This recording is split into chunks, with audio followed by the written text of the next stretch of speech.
What if I told you that soon your internet connection could be coming from outer space? Starlink, developed by Elon Musk's company SpaceX, currently provides high-speed internet to over 4 million users worldwide.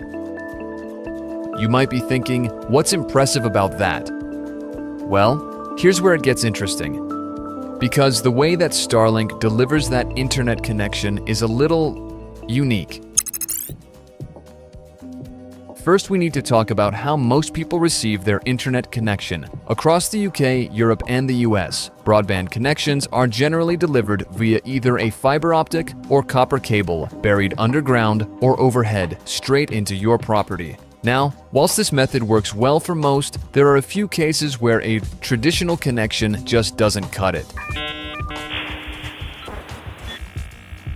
If you live in the Scottish Highlands, then the chances of you streaming that latest Netflix series in glorious 4K aren't great. In fact, according to Ofcom, over 30% of households in the UK, including many rural communities, still don't have access to full fiber broadband, leaving users stuck on an old and often unreliable copper connection. In a world of relatively unrestricted travel, we find ourselves looking for an internet connection in some unusual places, whether that's on the road, in a camper van, on the water, in a houseboat or cruise ship, or even up at 30,000 feet. Whenever we're on the move without a wired connection, often we find ourselves crossing our fingers and hoping that 4G or 5G connection will keep us online. But with more and more people choosing to work remotely and looking for that nomad lifestyle, broadband on the go is no longer a luxury, but a necessity. So, how does it work? Starlink provides its connection via its fleet of over 6,800 satellites, with more being added all the time to help expand its reach and capacity. Users connect to the network using an antenna, which tracks the satellites as they move through space. The network currently boasts download speeds between 50 and 200 megabytes per second and has even delivered up to 500 megabytes per second in beta tests. As well as delivering impressive download speeds, Starlink also achieves low latency, often below 30 milliseconds, crucial for real-time applications like online gaming and video conferencing. This low latency is made possible by Starlink's low Earth orbit. A standard satellite sits around 35,000 kilometers above the Earth, whereas Starlink satellites stay below 1,200 kilometers, which might seem low in comparison, but it's still over 3,600 Eiffel Towers stacked on top of each other.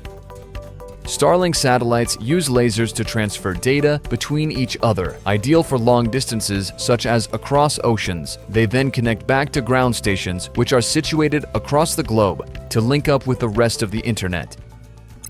Despite doubling its users in the last 12 months, Starlink still faces challenges ahead. Space debris, often called space junk, consists of defunct satellites, spent rocket stages, and fragments from collisions, all orbiting Earth at high speeds. Each Starlink satellite has a lifespan of about 5 to 7 years. This means SpaceX must continuously launch replacements, increasing operational costs and further contributing to orbital congestion. Starlink satellites reflect sunlight, creating bright streaks in the night sky that interfere with astronomical observations. Despite mitigation efforts such as sunshades, this remains a concern for scientists. Starlink's signals can be affected by heavy rain, snow, and thick cloud cover, which may lead to intermittent service disruptions.